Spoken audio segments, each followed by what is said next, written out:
La verdad es que no solo hoy celebramos la resurrección de Cristo, lo hacemos cada domingo, ¿no? Nos congregamos un domingo a causa de que Cristo resucitó. Y esa es, hermanos, una esperanza viva. Es como cantaban nuestras hermanas, ahora tenemos victoria. Él tuvo victoria sobre la muerte. Él no está muerto. Él sigue viviendo en nuestros corazones. Y eso, hermanos, es lo que vamos a ver hoy. Ya hicimos la lectura, nos encontramos en Juan 1. Son 3 apariciones distintas, el mismo día. Juan describe cada una de ellas. Me voy a apurar, hermanos, para que toquemos las 3. Espero no dormirlos, hermanos. Yo sé que se desvelaron un poquito, pero traten de enfocarnos en adoración a Dios. Voy a hacer una oración, hermanos. Padre Santo, te agradecemos tus bondades, te agradecemos tu misericordia, te agradecemos tu gracia, Padre, te agradecemos el amor tan grande que has mostrado.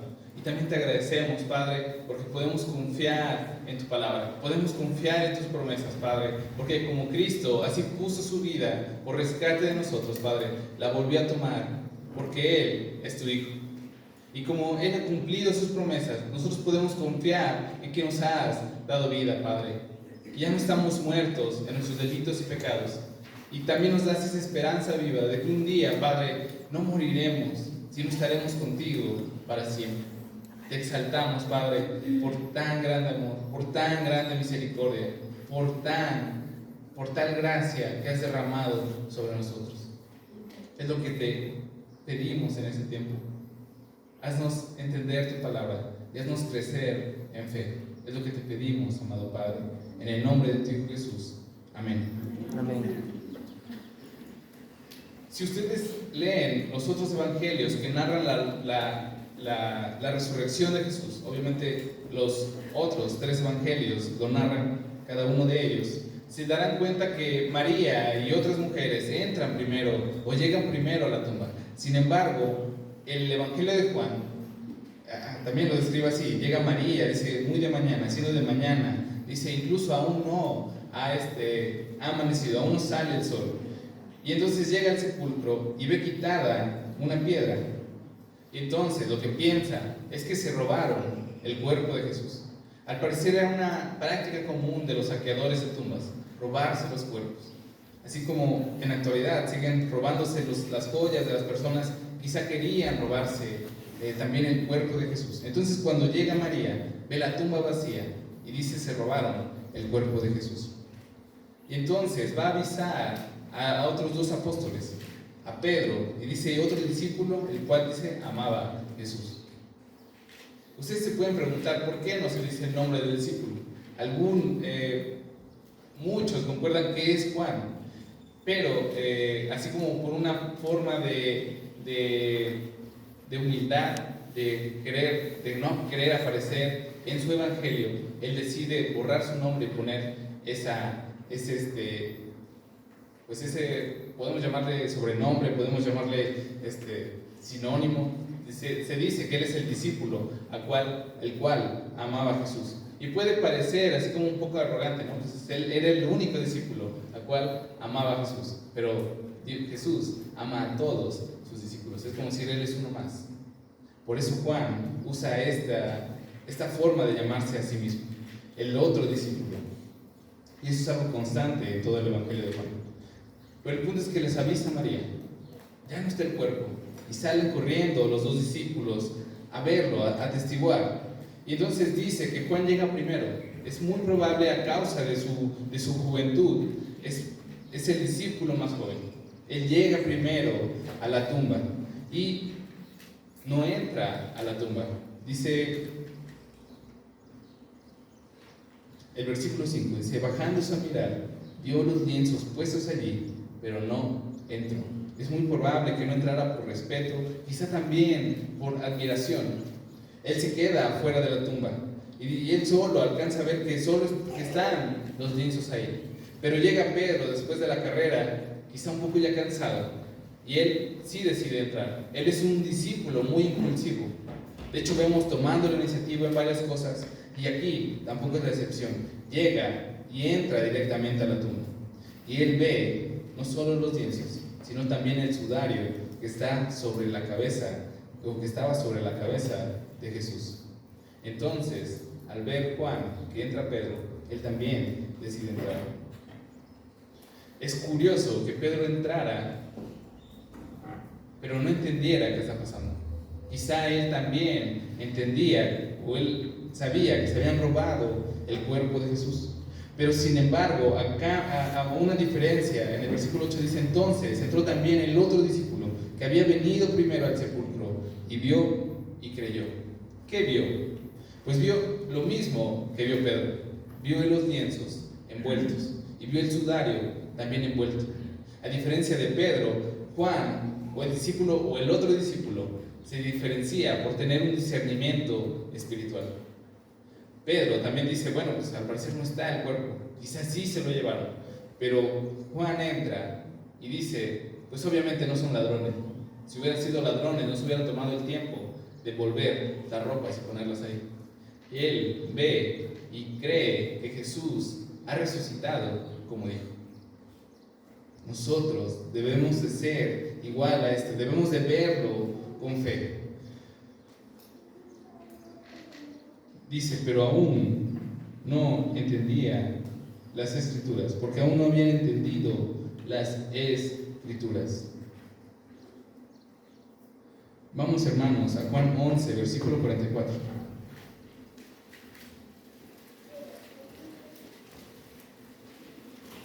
Juan 11, versículo 44. Aquí es el caso de otro muerto que resucita. Y dice, obviamente este es Lázaro, y dice: el que había muerto salió, atadas las manos y los pies con vendas, y el rostro envuelto en un sudario. Jesús les dijo: desatadle y dejarle ir. A diferencia de Lázaro, él salió, Lázaro salió envuelto todavía, como una momia, así se lo enseñamos a los niños, ¿no? Salió como una momia, quizás saltando, debido a que tenía los pies atados.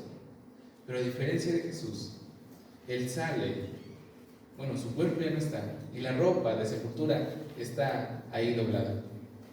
Es muy probable que es un simbolismo que dice: miren, Lázaro resucitó, pero tenía todavía la ropa de muerto, porque él iba a morir. ¿Qué pasó con Lázaro unos años después? Murió. Pero ¿qué pasó con Jesús? Él ya no va a morir, él ya va a vivir por la eternidad. Él ya está glorificado a la diestra de Dios. Dice el versículo 9: porque aún no había entendido la Escritura, que era necesario que Él resucitase de los muertos. Y volvieron con los discípulos. Juan quizá lo entendió, dice: él vio y creyó. Él creyó que Jesús había resucitado, pero aún no entendía la magnitud de qué significa que Jesús ha resucitado. Porque su reacción es simplemente volver con los otros discípulos. Y no se habla más de ellos, no vemos un cambio. De hecho, vemos reuniéndose, inclusive los vemos con miedo posteriormente. Aún no entendían las Escrituras. Es el primer discípulo, Juan, es el primero en reflexionar acerca de la resurrección de Cristo. Pero después, posteriormente, lo harán los demás. Incluso nosotros también hemos llegado a reflexionar acerca de la resurrección de Cristo y cómo se cumplen las profecías del Antiguo Testamento. Esta tumba vacía es un reto y una invitación a nosotros de creer o crecer en fe, de creer que Cristo sí ha resucitado, que Cristo sí es el Hijo de Dios y que Cristo sí es nuestro Salvador y Señor, para crecer en fe. Dice que después, dice el versículo 11: pero María estaba ahí llorando junto al sepulcro, y mientras lloraba se inclinó para mirar dentro del sepulcro. Simplemente María seguía llorando. Quizá Pedro y Juan ya se habían regresado con los demás discípulos. Ella seguía en la entrada del sepulcro y estaba llorando. Y dicen los ángeles en el versículo 13, obviamente ve adentro del sepulcro y ve a dos ángeles, muy probable, haciendo guardias. Eso de vestiduras blancas es una frase hebrea para describir a los ángeles. Eso es algo que siempre usan los hebreos o los judíos para describir a los ángeles. Y el versículo 13 dice: y le dijeron: mujer, ¿por qué lloras? Y les dijo: porque se han llevado a mi Señor y no sé dónde lo han puesto. Es interesante la pregunta que le hacen los ángeles a María. Dicen: ¿por qué estás llorando? Y la respuesta de María es: a causa de que no está Jesús, a causa de la ausencia de Jesús. Es interesante porque significa que si Jesús se hubiera mantenido muerto, María no estaría triste, no tendría esperanza. Si Cristo siguiera muerto, María no estuviera triste. Es interesante, ella no está triste por la muerte de Jesús, sino porque no sabe dónde está. No había entendido todavía la necesidad de que Cristo resucitara. Dice el versículo 14, dice: pero cuando había dicho esto, se volvió y vio a Jesús que estaba allí, mas no sabía que era Jesús. Ve a Jesús, pero no lo reconoce. Y es muy similar a otros evangelios, donde ven a Jesús, pero no saben que es Jesús. Y es muy probable que esto pasa porque se necesita la iluminación del Espíritu Santo para entender que es Jesús. Igual que nosotros también necesitamos la iluminación del Espíritu Santo para poder creer en las Escrituras. Ellos lo vieron, pero no lo creyeron todavía, debido a que Cristo no los iluminaba para que creyeran que Él es Cristo. Algo muy interesante. Dice el versículo 15: Jesús le dijo: mujer, ¿por qué lloras? Hace la misma pregunta que hacen los ángeles, pero añade una más: ¿a quién buscas? Cristo nos invita a reflexionar acerca del estado de tristeza de María. Si Cristo hubiera permanecido muerto, se habría una razón suficiente para mantenernos tristes. Tanto María como nosotros. Si Cristo no hubiera resucitado, habría un motivo suficiente para mantenernos tristes. Pero por cuanto Él vive y Él sigue siendo el Rey soberano, y Él es el que está vivo, y Él es el que da la vida eterna y la vida abundante, debemos de tener gozo. Es la pregunta que hace reflexionar, o que quiere Jesús que reflexione María. Si Cristo siguiera muerto, sí hay un motivo para tristeza, porque no hay esperanza, porque Jesús prometió que Él iba a resucitar al tercer día. Dice: así como Jonás, así como la profecía en Jonás. Dice: así como este templo que va a ser derrumbado y en 3 días va a ser levantado. Si Jesús estuviera muerto, no podríamos confiar en que Él es nuestro Salvador, en que Él es un sacrificio perfecto para nosotros.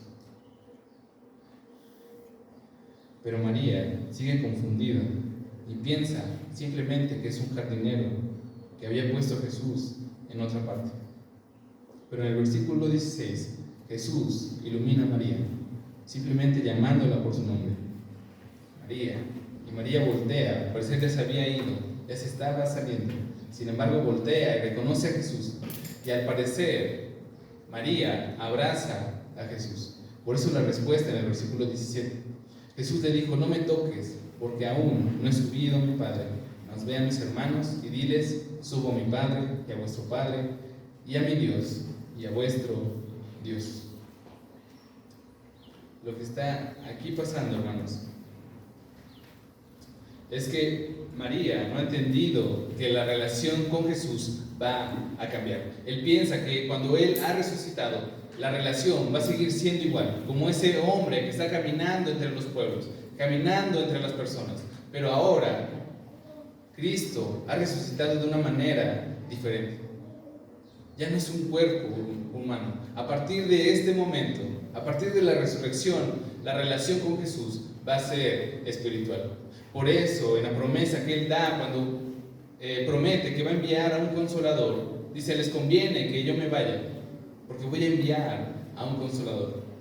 Nos conviene que Él se vaya para que pueda habitar espiritualmente en cada uno de nosotros, para que tengamos vida y vida en abundancia a través de que Él habite en nuestros corazones. Por eso es tan necesario, y por eso le dice: no me toques. Dice: porque aún no he sido subido, va a cambiar la relación entre nosotros.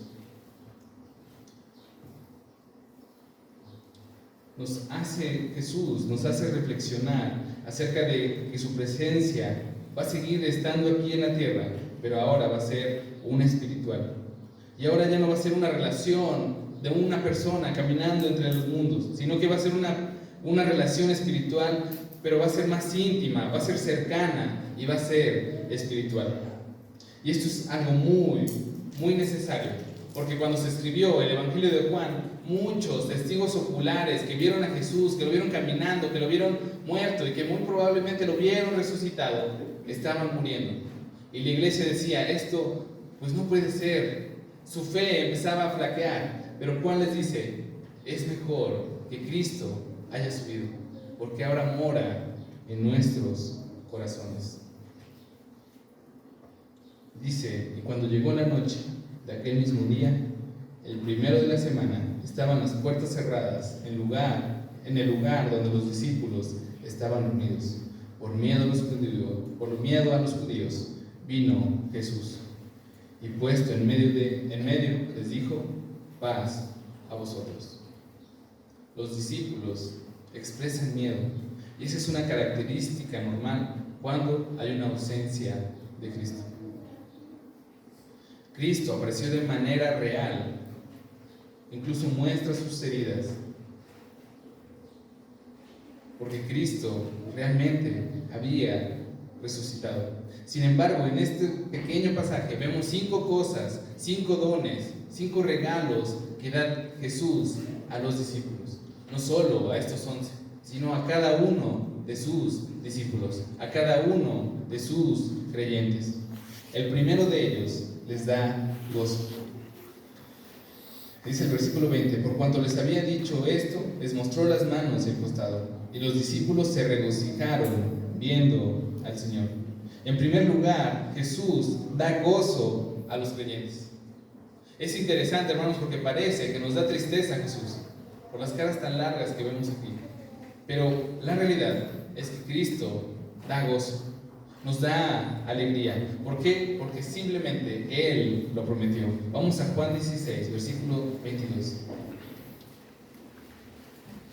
Juan 16, versículo 22.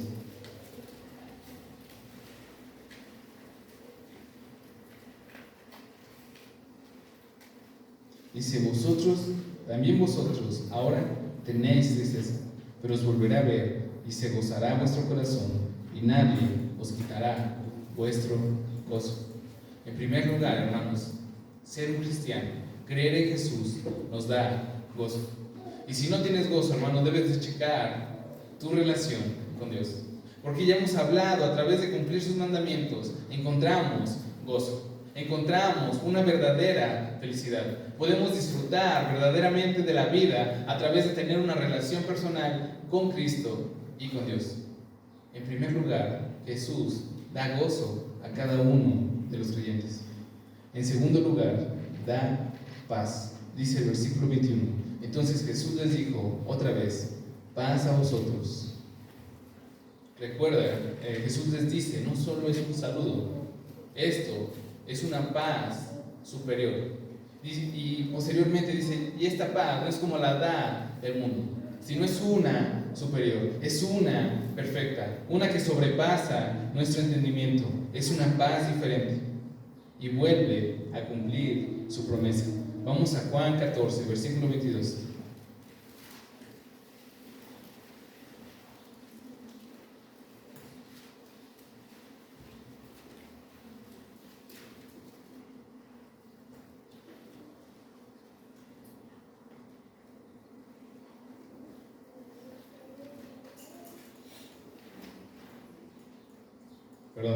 Versículo 27.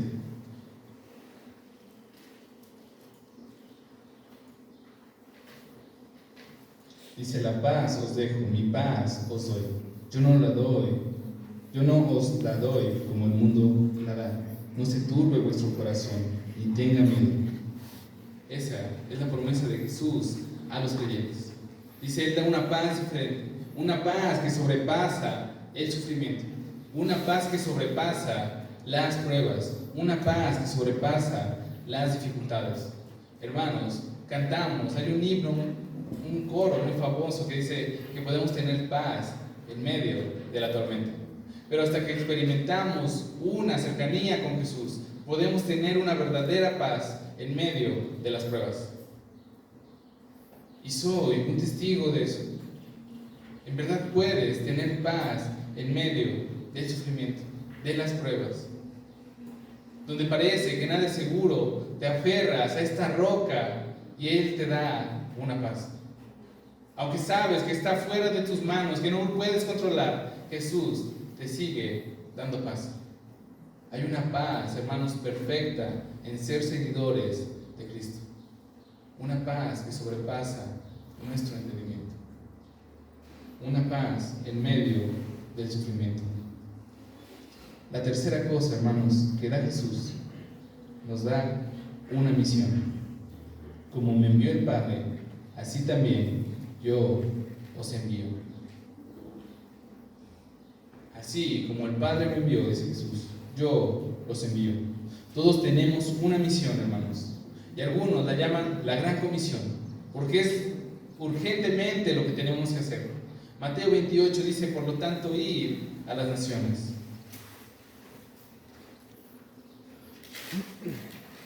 Mateo 28,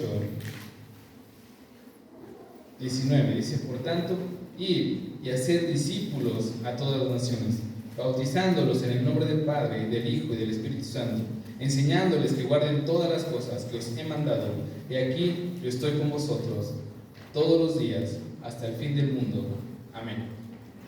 Así, esta es la gran comisión. Dice, por lo tanto, id. La palabra por lo tanto, id significa que mientras vas caminando, vas predicando el Evangelio. Esa es la gran comisión. Y dice Jesús aquí, ahora es su misión. Ustedes tienen la responsabilidad de compartir el Evangelio, este Evangelio que te ha salvado a ti, con otras personas. Esa es la gran comisión. Tenemos que proclamar el Evangelio de la reconciliación, que quizá algún día fuimos enemigos de Él, pero a través de Cristo, a través de su muerte y su resurrección, ahora hemos sido reconciliados con Dios. Y proclamar que en Jesús hay vida. Vamos a Juan 17, versículo 3.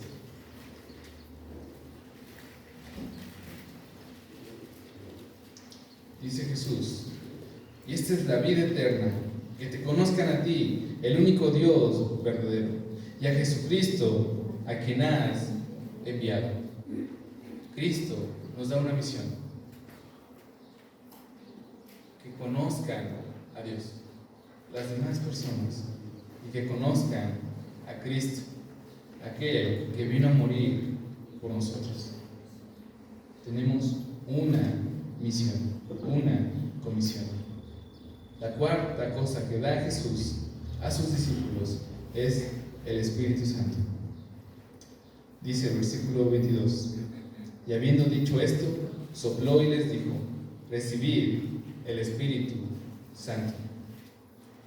Jesús sopla a los creyentes. La palabra viento y espíritu tienen la misma raíz. Es un juego de palabras que hace Juan, y lo hace igual cuando ve a Nicodemo en el capítulo 3, cuando dice, es necesario nacer de nuevo. Dice, porque el espíritu es como el viento que sopla. Entonces es un juego de palabras, porque es muy parecida las palabras. Hace una relación entre el espíritu y soplar y el viento. Es así como en Génesis 2, versículo 7, cuando Dios está haciendo la creación. Génesis 2, versículo 7. Dice, entonces Jehová Dios formó al hombre del polvo de la tierra y sopló en su nariz aliento de vida, y el hombre un ser viviente. Es muy parecido, si se dan cuenta.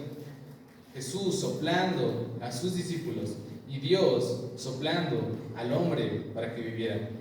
La diferencia, hermanos, es que Jesús ha soplado en sus discípulos para vida eterna.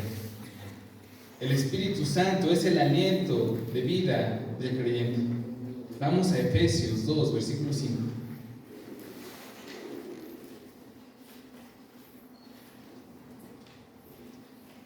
Efesios 2, versículo 5.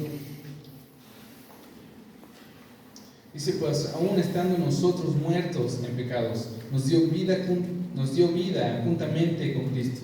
Por gracia sois salvos. Y juntamente con Él nos resucitó, y asimismo nos hizo sentar en los lugares celestiales con Cristo Jesús, para mostrar en los siglos venideros las abundantes riquezas de su gracia en su bondad para con nosotros en Cristo Jesús. Dice, nosotros éramos muertos. Éramos quizás solo una masa de polvo, una masa de lodo. Sin embargo, a causa de que Cristo sopló sobre nosotros ese aliento de vida, hoy vivimos. Hoy tenemos vida juntamente con Cristo. Dice, ahora Dios nos ha sentado en lugares celestiales. Hermanos, Cristo ha soplado el aliento de vida en nosotros. Nos ha hecho vivir para Él. Nos ha resucitado de nuestra muerte espiritual. Es solo por el Espíritu Santo que podemos experimentar una relación cercana y espiritual con Dios y con su Hijo. Que Cristo haya soplado es un cumplimiento acerca de lo que vimos el viernes en el capítulo 19, versículo 30, donde dice: y cuando Jesús hubo tomado el vinagre, dijo: consumado es, y habiendo inclinado la cabeza, entregó el Espíritu. Pero uno de los soldados le abrió el costado con una lanza, y al instante salió sangre y agua, que hablaba que Él derramaba su Espíritu para los creyentes. Este es un cumplimiento, el versículo 22 es un cumplimiento acerca de ese comienzo. Jesús da su Espíritu para que nosotros vivamos, como cantaban nuestros hermanos. Ahora vivimos a causa del Espíritu que ha soplado sobre nosotros Cristo. El Espíritu Santo, hermanos, nos da el poder y la guía para cumplir su misión. Es el lo principal que es el Espíritu Santo en nosotros. Nos da el poder para proclamar su Evangelio y nos da su guía para que cumplamos su misión, la misión de Dios. Por último, hermanos, Jesús da autoridad a sus discípulos. Dice el versículo 23: a quienes remitiereis los pecados, les son remitidos, y a quienes se los retuviereis, les son retenidos. Debemos hacer una aclaración. Este versículo no significa que nosotros vamos a elegir quién vive y quién muere para vida eterna. Lo que indica este versículo es que tenemos el privilegio de proclamar el Evangelio, que es un privilegio superior, porque dice, aún los ángeles desean poder proclamar el Evangelio, pero en la voluntad de Dios lo ha puesto únicamente para el hombre el proclamar el Evangelio. Y proclamar nos da el privilegio de proclamar este Evangelio, nos da el privilegio de proclamar quién es Dios y demostrarles para que puedan conocer y que puedan recibir la vida eterna únicamente en Cristo Jesús. Nos da la autoridad, hermanos, para decirles que si han puesto su fe en Jesús, sus pecados son perdonados. Porque el único que perdona, la única manera de que puedan ser perdonados es que pongan su fe en Jesús. Entonces, la autoridad que nos da Dios no es decir quién vive y quién muere, sino decirle, si tú has puesto tu fe en Jesús, por la palabra de Dios dice que tú has sido perdonado. Pero ¿qué pasa si cuando tú comunicas el Evangelio lo rechazan? También tienes la autoridad para decirle, a la luz de las Escrituras, dice que tú ya has sido condenado. Vamos a Juan 3, versículos 16 al 18.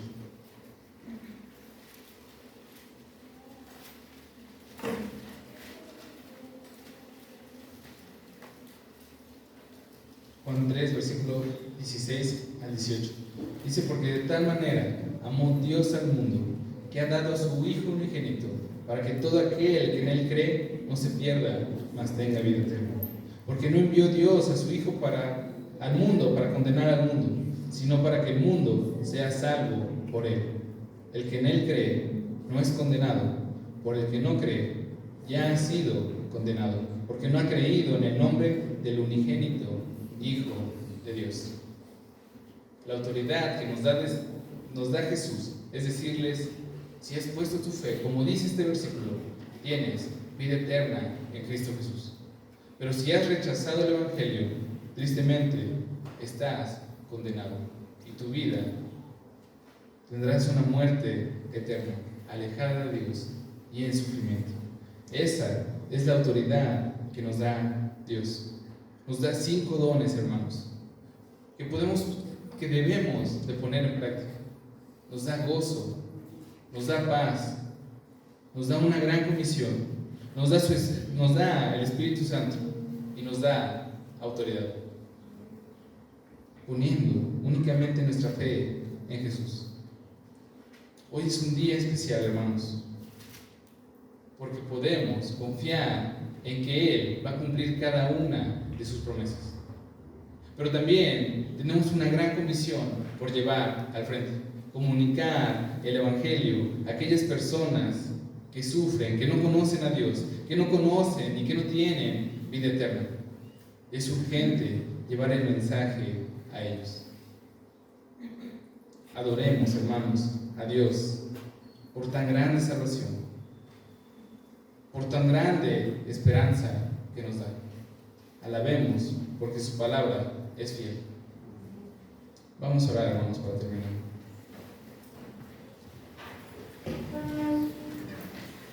Padre Santo, te exaltamos sobre todas las cosas, Padre, porque recordamos hoy que Cristo no está muerto, Padre, sino que ha resucitado como Él ha prometido. Porque también recordamos, Padre, los grandes dones que tú nos das. Ese gozo, Padre, que supera la tristeza. Esa paz, Padre, que es firme en nuestros momentos más difíciles. Esa gran comisión, Padre, que tenemos por cumplir. El Espíritu Santo, Padre, que nos da guía, nos da vida y que nos puede tener una relación personal contigo. Y te damos gracias por este privilegio que nos das de compartir tu Evangelio. Te suplicamos tu guía, Padre. Te suplicamos tu gracia y te exaltamos, Padre, por tan grande amor que has mostrado. Es lo que te pedimos, en el nombre de Cristo. Amén. Pueden tomar sus lugares, hermanos.